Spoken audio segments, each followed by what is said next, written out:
It's become something of a modern ritual. Elon Musk sits down with Joe Rogan, lights up a cigar or not, and suddenly, the internet melts down. It's not just an interview, it's a cultural temperature check. It's a glimpse into the mind of the man who is arguably pulling the future toward us faster than anyone else, whether we're ready for it or not. Their latest conversation wasn't just another tech bro chat. It felt different. It felt heavier, more urgent, and frankly, absolutely mind-bending.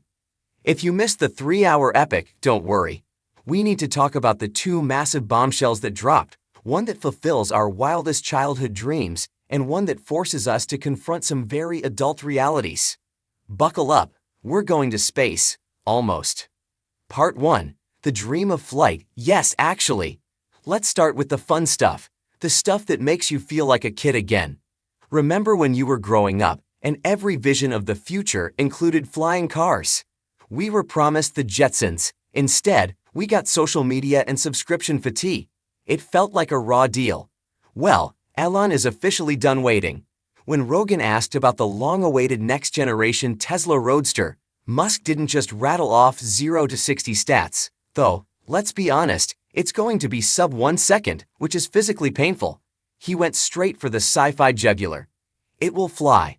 Not in a metaphorical sense. Not it flies down the track. He means it will leave the ground. Now, before you imagine soaring over gridlock traffic on your way to work tomorrow, let's ground this in reality, which is actually cooler than fantasy. Musk is talking about the SpaceX package. He wants to take cold gas thrusters, literal rocket technology used to maneuver spacecraft, and strap them to a consumer vehicle. Just take a second to process that. We aren't talking about wings and propellers, which are clunky and, frankly, kind of lame on a car. We are talking about raw thrust. Musk joked with Rogan about how they have to figure out how to make it hover without, killing people. It's that classic Musk blend of terrifying and exhilarating. Why does this matter? Because it represents a return to wonder. For so long, automotive innovation has meant slightly better battery range or a bigger touchscreen. The new Roadster is a statement. It's a declaration that we haven't reached the end of cool things. It's a reminder that engineering can still feel like magic. Imagine pulling up to a stoplight. The kid in the car next to you looks over. You don't just rev your engine, you literally lift off the pavement. That isn't just a car. It's a time machine that takes you straight to the future we were all promised. Part 2. The AI reality check. Are you ready? If the Roadster is the exhilarating dream, the conversation about artificial intelligence is the sobering wake-up call. This is where the tone of the Rogan interview shifted from wow to whoa. We all know AI is here. You might be using ChatGPT to write emails or Midjourney to make funny pictures. It feels manageable right now. It's a tool. But Musk sees further down the road, and his message is clear. It won't be a tool for long, it will be everything. Elon has always had a complicated relationship with AI. He's simultaneously building one of the biggest AI companies in the world, Sty with Grok, while constantly warning us that it might be the last thing we ever invent. When talking to Rogan, he painted a picture of a future that is dangerously close. A future where AI doesn't just get better than us at math or chess, but gets better than us at everything. He brought up a concept that is both beautiful and terrifying, the age of abundance. Imagine a world where robots, like Tesla's Optimus, which is advancing at a scary pace, can do all the physical labor. They build the houses, they grow the food, they manufacture the goods. In that world, everything becomes incredibly cheap. No one has to work to survive. Sounds amazing, right? A utopia where we can all just paint, write poetry, and hang out with our families.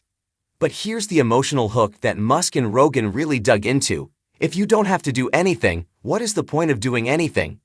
We derive so much of our self-worth from our contributions, our jobs, our struggles, the things we build with our hands and minds. If an AI can write a better novel than you, design a better building than you, and even offer better therapy than a human psychologist, where does that leave us?